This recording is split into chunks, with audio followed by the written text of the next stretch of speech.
If you're a battler on this app, you're not going to want to watch my video because you're not going to want to hear what I have to say.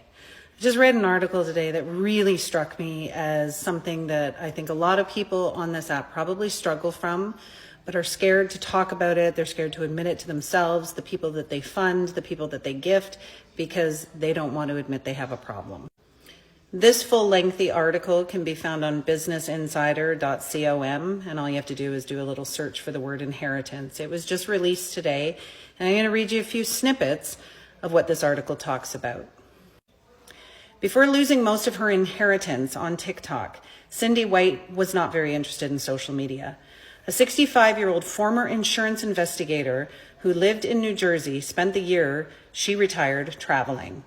But with the 2020 pandemic, that halted her jet-setting lifestyle. Suddenly, she found herself profoundly lonely. Most of her friends were from work, and her closest relatives, a brother and a nephew, lived over 80 miles away. Her only real company was her cat, a green-eyed tabby named Bella. To pass time, she spent months writing poetry and rap-inspired lyrics about feeling isolated from the rest of the world. Then, just as the world was opening up again in March of 2021, she ripped her rotator cuff while lifting heavy boxes, plunging her into further isolation as she recovered. That's when she downloaded TikTok. It was just launched in 2020, the TikTok battles, and it was known as a fast-paced live streaming format where creators could compete against each other for likes and virtual gifts. The matches imitate a video game where two TikTokers stream side by side, one blue team, one red team, and as the timer counts down, they go to wild and kooky lengths to get their fans to send them gifts. Many sing, many dance, many beg, and many plead or throw tantrums to cheer on their fans like rabid soccer moms.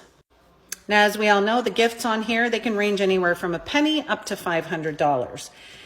Universe gift pops out on the screen. The more the gift pops out on the screen and the more screen time it takes, the better recognized they are, and we all know that. And to further encourage this, TikTokers are put on a ranking scale. 99 top TikTokers in the battles that day get into the rankings, which again gives the people on the other side of the screen a need to try and help them achieve that goal. In a nutshell, the TikTok battles are a popularity contest, and we do know that.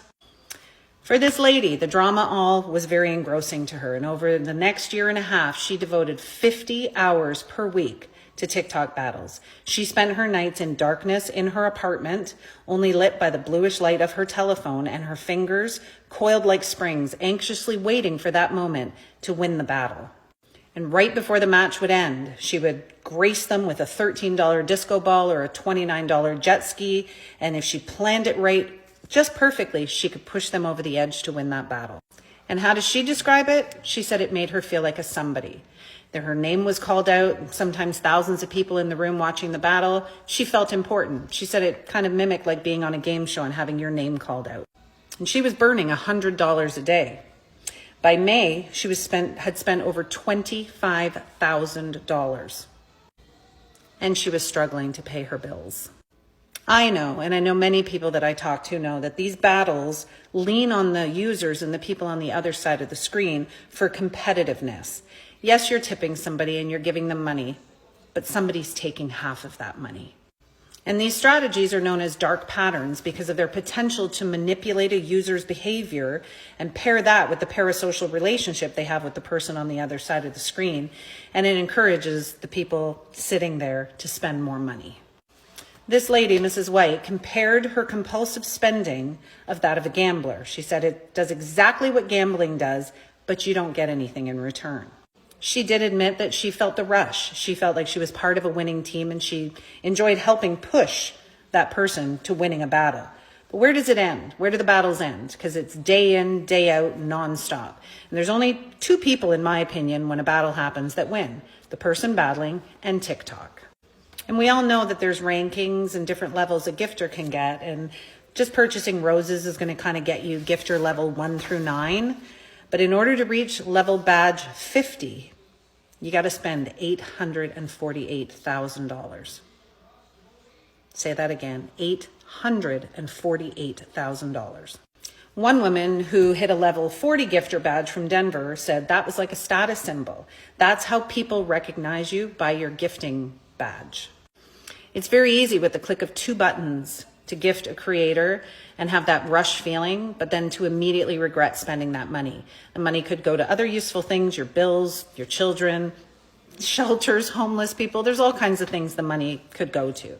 I'm not saying that I don't think people should support other people on this app, but I think that at the end of the day, when there's people out there suffering who are spending money that they don't want to spend, and when they stop gifting certain creators, they are just not recognized anymore.